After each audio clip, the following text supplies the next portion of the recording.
Anybody not ready? All right, good afternoon. I'm Pinellas County Sheriff Bob Gualtieri, and here with me is Clearwater Police Chief Eric Gandy. And we're here today to announce the arrest of Clearwater Police Detective Frederick Lease. Lease was arrested earlier today on 8 felony public corruption charges because Frederick Lease decided to cross the line from being a law enforcement officer to being a criminal. And in doing so, he dangerously endangered the lives of real law enforcement officers trying to rid our community of deadly drugs. Police corruption, fortunately, happens very rarely in Pinellas County, but when it does, it's going to be met with very harsh consequences. Lease faces felony charges of misuse of public office for the unlawful disclosure of criminal investigative information and unlawful use of two-way communication devices. He was booked into the Pinellas County Jail with a bond of $200,000. As a Clearwater police officer, Lease was assigned to the agency's narcotics unit. He's also the president of the union that represents Clearwater police officers. I'm going to explain what led to Lease's arrest today, and Chief Gandy will speak about Lease's employment history with the Clearwater Police Department and union involvement with the agency. On July 24th of this year, we held a press conference and announced the arrest of 13 individuals on drug trafficking charges. Those individuals included Matthew Turner and Henry Smith, 2 people on the board next to me underneath the photograph of Lease. The arrests that we announced back in July resulted from a year-long investigation that included an undercover Pinellas County Sheriff's Office detective making drug purchases from the Turner drug trafficking organization. This organization was obtaining significant amounts of drugs from a source of supply in California and distributing the drugs throughout the Tampa Bay area, especially in St. Petersburg. The evidence shows that from August of 2023 through July of 2024, that this Pinellas County-based drug trafficking organization, of which Turner and Smith were 2 of the primary participants, obtained and distributed about 220 kilograms of cocaine, 660 pounds of methamphetamine, 25 kilograms of fentanyl, 5.5 kilograms of black tar heroin, and 14 kilograms of MDMA. That's about $3.7 million worth of cocaine, $990,000 worth of meth, and about $750,000 worth of fentanyl. And I recap all that is because what you're going to hear about how Lease enabled them to do what they did. Now, because this drug trafficking organization operated throughout the Tampa Bay region, we coordinated with other police agencies during the course of our investigation, including the Clearwater Police Department. At one point, Detective Lease was explicitly told of our investigation regarding Turner and Smith, while our detectives were attempting to learn information from other law enforcement agencies about the Turner drug trafficking organization. We also know that in his position as a narcotics detective, Lease had access to confidential law enforcement databases where he was able to watch for and then search for individuals under investigation by other agencies. Lease placed an alert in that system regarding Turner and Smith so that he would be notified if there was an investigation being conducted into their activities by other narcotics units, including the Pinellas County Sheriff's Office. We know that in March of this year, while this investigation was ongoing and active, Lease received an alert based on information that we entered and then further searched the database regarding Smith and Turner. Lease then contacted, once he found out about this information, Lease then contacted a Pinellas County Sheriff's Office narcotics detective to obtain more information about our investigation of Turner and Smith, and then told Turner and Smith that they were under investigation and that they were in trouble. In a text message from Smith to Lease, Smith asked Lease to get more information and stated, I quote, "See what you can find out if you can. You got me worried." Lease, in replying to Smith, said, and I quote, "I hit up one of my boys. I told you it's either someone is talking or you slipped up with an unknown." Now, the person who he's referring to as one of his boys is a Pinellas County Sheriff's Office detective. And what Lease told Smith in his reply was that either someone was providing information about him and Turner to us, or that he had sold drugs to someone that he didn't know who was working with law enforcement. At one point, Lease also told Smith, and I quote, I got you, bro. And Lease later told Smith that Turner specifically was being investigated for trafficking in a substantial amount of fentanyl. Now, one of the things that they cooked up here and kind of concocted, and you're going to have to follow me with this for a second. Smith realized that we were investigating them, they're in trouble, but obviously their greed took over because you can see the volume of drugs that were involved and the amount of money that was involved in this thing. Is they decided to keep doing what they were doing because to them, I guess, the reward outweighed the risk. But they concocted this scheme with their buddy, Detective Lease, that Turner and Smith were going to go out and try and buy drugs. Now, they're selling tons of drugs, but they're going to go out and buy drugs from somebody that they know and set that person up with Lease so that they would be acting as informants, if you will, for Lease. And they could get credit later on for setting this person up ahead of time so that when they got arrested, that they could say they were working off charges with Lease and that they would get what we call substantial assistance or good time off of their sentence. So this is a preemptive strike on their part with Lease, and they all concocted this little scheme to go out and Turner and Smith buy drugs from somebody, do it under the auspices of Lease, and Lease would then go out and arrest these people, and Smith and Turner would get credit for setting them up for getting time off for what they were doing that Lease was helping them out with. So it's a pretty elaborate scheme that they're talking about, and it is, say, reprehensible to say the least, and it just shows where their mindset was and how extensively they were scheming with each other, including Lease. Now, during another text message exchange, Lease told Smith, so this is the detective telling the drug trafficker, when the time comes, you know I got you all, and I'm handling yours now, but Matt, who's Matthew Turner, Matt got to wait.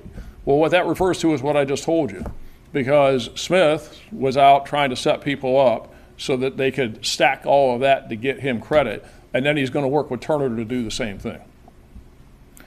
Lease also told Smith, quote, I'm solid, always have been, which he's telling them that he's got their back. Lease also had in-person meetings with Smith and Turner where he disclosed detailed confidential information about our drug trafficking investigation. And this is information that he knew only because of his position as a Clearwater Police narcotics detective, including the investigative techniques that we were using during this case. And this investigation involved the use of wiretaps, and Lease told Turner that his phone was being listened to by law enforcement, which caused Turner to switch phones during the course of the investigation and would cause us to have to chase different phones and get additional court orders because he kept switching phones based on the information that he was getting from Detective Lease. Now, this information that Lease disclosed to Turner also caused them, meaning Smith and Turner, to detect surveillance, physical surveillance that was being conducted of them, and this also frustrated our investigation. At one point, during an intercepted phone call between Turner and Smith, Turner asked Smith when the last time was that he had talked with Lease because Turner said that he has seen surveillance, and he stated, I quote, I'm taking stuff into the house and here comes the helicopter. In another call, Smith and Turner discussed the ongoing information they had received from Lease about our investigation and that they should have left town, with Smith telling Turner, and I quote, like for someone in his field, meaning Lease, who's a cop, a narcotics detective, like for someone in his field to say, get on a plane, get the F out of here, you know what I'm saying. Now, one very troubling aspect of Lease's betrayal of his oath, the trust, his job, is that by disclosing to Turner and Smith that they were under active investigation by the Pinellas County Sheriff's Office, Lease put the undercover detective at risk when he purchased significant quantities of drugs from this drug trafficking organization on 9 separate occasions during the course of the investigation. Now, one of the questions that always comes up in one of these situations is why? And really, other than simply being a corrupt cop, it appears that Lease was friends with Turner and Smith, and that his friendship with these drug traffickers was more important to him than upholding his oath of office and his loyalty to fellow law enforcement officers. Lease, especially as a union president, is supposed to be looking out for cops, not putting them in harm's way. Police was supposed to be getting drugs off the streets, not protecting drug traffickers so that they could sell more drugs. And Lease has betrayed everything that a law enforcement officer stands for. And at the end of the day, he's a corrupt cop who needs to go to prison. Now, I'm going to turn it over to Chief Gandy, who will talk about Lease's employment with the Clearwater Police Department and his role as a president of the union. But before Chief Gandy speaks, I want to say this, is that Lease is not representative of the members of the Clearwater Police Department. He's not representative of law enforcement in Pinellas County. This is an anomaly. The Clearwater Police Department is a great organization, has a lot of fine people. I've worked with them for decades, and this is a one-off. And this is not anything that the community needs to be concerned about. This is something where it pops up. We don't have this very often, thankfully, in this county. When it does, as I said, we're going to handle it swiftly, and it's going to be met with harsh consequences, as it was today. But people should have confidence in the Clearwater Police Department and in all law enforcement in Pinellas County, because you got a lot of hardworking people out there that are doing the right thing. And this is just simply an anomaly situation. So I'm going to turn it over to Chief Gandy, and then we'll take any questions that you have. Thanks, Sheriff. So I've contemplated a lot of adjectives to qualify my anger over this situation, but I've got to measure my words carefully because we still have administrative investigations to conduct related to Detective Lease. I'm just going to go over a few things with you. I got a briefing from PCSO that pointed to this potential criminal activity with Lease. He's a 9-year veteran of the Clearwater Police Department. He's served in narcotics since 2022, and for the last 3 years or so, he's been the president of FOP 10, which is the police officers bargaining unit for the City of Clearwater Police Department. So during this initial briefing, we established a line of communication knowing that we each had pieces of this puzzle. We maintained some of the evidence and information at Clearwater. The Sheriff's Office had quite a bit of information related to this case, and we set up a line of communication between our command staff to coordinate those efforts. I immediately initiated an administrative investigation into Detective Lease, put him on limited duty and restricted access to any law enforcement sensitive material, even removing his radios. This is what really gets me. Operational security in undercover operations is critical. I did this for a while, and that was always the thing that concerned us most. Has our investigation, has our detective, has our informant been compromised? Because those compromises can cost someone their life. It leaves me really angry beyond belief, but as the sheriff said, he's the president of the officers union. He represents hundreds of Clearwater officers and their interests. When you look at these criminal cases, it appears he put the interests of drug traffickers over those interests and his own officers. But despite me being really pissed off over this, I'm in a position where I have to follow state statute and have to conduct this administrative investigation carefully and methodically, particularly in cases such as this that result in termination recommendations. For those reasons, he's on administrative leave and has no access to our facilities during the course of these administrative investigations. And upon conclusion, we'll certainly reach out to the media and have a briefing on the outcome of those cases. I think I'll be glad to answer any questions related to that, and the Sheriff certainly will answer any that he can related to the criminal piece. Anybody got anything? Sheriff, or this could be for you actually. I mean, how much did he delay this investigation into these drug traffickers? Well, he impeded it, there's no doubt, because as we were doing these wiretaps and we're having to constantly scramble from phone to phone because especially Turner was dumping phones, and they were very, very concerned about physical surveillance because they knew we were onto them. There were some other things that we had done investigatively that were disclosed to them. And so because of those things, and then they would inquire, and I just gave you a snippet. I mean, there's literally hundreds, if not more, pages of text messages between them, and we've been able to, with search warrants, dump their phones. So we've got all the communications, we got all the text messages, we had intercepted calls between Smith and Turner about lease. So there was a lot of interference. There was a lot of impeding what we were doing, but we were able to obviously overcome it. But it took a lot of work, and probably could have brought this thing to a conclusion a little earlier if it hadn't been for all the nonsense that was going on and everything that was disclosed. So, it was a big deal. Sure. When did you become aware of Lisa's involvement, and how did you become aware of that? Well, we became aware of it really the first time was we had some inclination that something was going on because he was dumping these phones, and sometimes these people are just paranoid, sometimes there's another reason. So, we were concerned that there might be something going on there and some reason for it, because a little bit more than what they ordinarily are. But to answer your question directly, we didn't really become aware of it until we saw the text messages, and that was when Smith and Turner were arrested, and we, with a search warrant, started downloading those messages.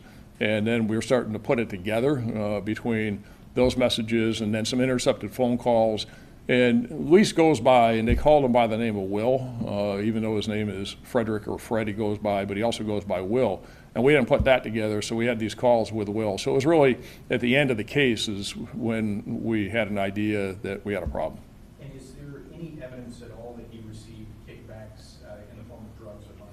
No, and the charges would be very different if we had that information. We obviously explored that in depth, but there's just no evidence of that. And that's why I said in my remarks is there's always a question as to why. But the best we can tell is that his loyalty, his allegiance were to these people, and it was more out of a friendship that he had with Smith and Turner than anything else. Of course, it also begs the question, and it's a legit, is that, who else has he done this with, and how many other times has this happened? And it's going to raise a lot of questions for the state attorney on other cases, that Lease has made. Obviously, all of the cases that are in the pipeline are problematic. So this has some pretty far-reaching consequences.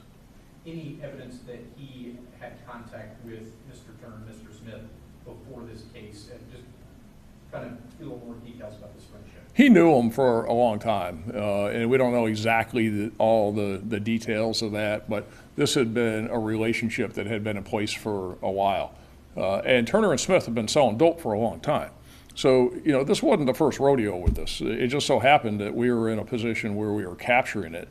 And Smith and Turner, he'd probably been funneling information to Smith and Turner for a really, really long time. Sure. You mentioned that, as you said, he was protecting drug dealers, and at the same time, he's turning a blind eye to these serious, deadly drugs going out into the community. I mean, right. Can you talk a little bit about that? What's your reaction to that? Well, I think the reaction is an obvious one, is that it's reprehensible, it's horrible, it's every adjective that you can use to describe it. And at the end of the day, I guess what I would say, it's just such a huge, leaves just a knot in your gut, because it's a betrayal. It's a betrayal of trust. It's a betrayal of trust that Chief Gandy and everybody at the Clearwater Police Department had in this guy. And he was in a position of trust with his peers, with his colleagues, with fellow officers. As a president of the union, he's supposed to be looking out for cops, not putting them in harm's way. He's supposed to be doing the right thing by the community. I mean, he signed up to do a job and to protect the community, and he's harming the community. So everything that he was supposed to be doing, he's doing the opposite of. And so I guess the way I would describe it is that it's a kick in the gut to everybody, and it's a betrayal. It's a betrayal of everything that we do and what we stand for. I had a question for Chief Gandy. Was the department aware of his connection to these men prior to bringing him on, and if not, why not? I don't believe those connections existed that far back. We believe that they were within the last couple of years, and that's really all I can speak to on that as we conduct the remainder of our investigation. Sheriff, you mentioned there were 9 different times where undercover officers were potentially put in danger. Could you drill down a little more and give us a broader explanation of that? Well, so go back to the conversation that was intercepted, if you will, or the text message. I'll be very clear and accurate with that, between them when Lisa's telling them is that you got a problem, they are investigating you, and it's either one of a couple things. One is that somebody's dropped a dime on you and somebody is talking to the cops about what you're doing and they're getting information. That's how they've been able to make a case. And at least at one point told them there were actual charges pending against them. Again, I'm just giving you snippets of what we have. And the other alternative is that you sold to somebody that is an unknown, somebody you didn't know.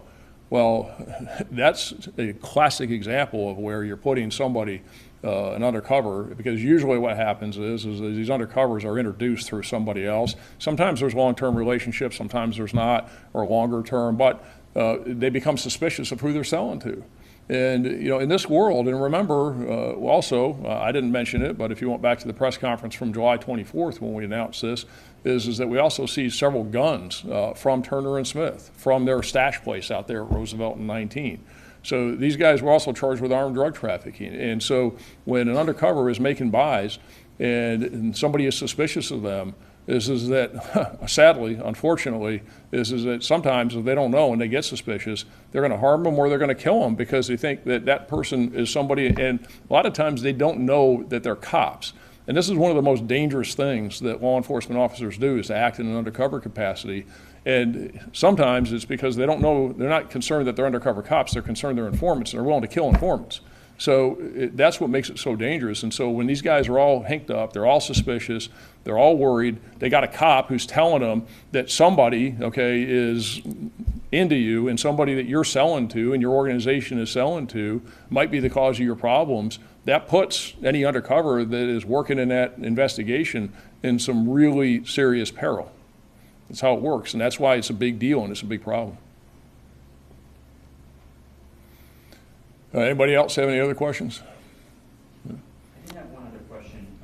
This is also for Chief Gandy. Do you know whether he'll continue in his capacity as union president while the investigation internally is ongoing? They've already resolved that at the union level. We have nothing to do with the union interactions. It's a completely independent body of the police department. But they've already resolved that and have a interim or temporary president in place. All right, thanks everybody. Thanks. Appreciate it.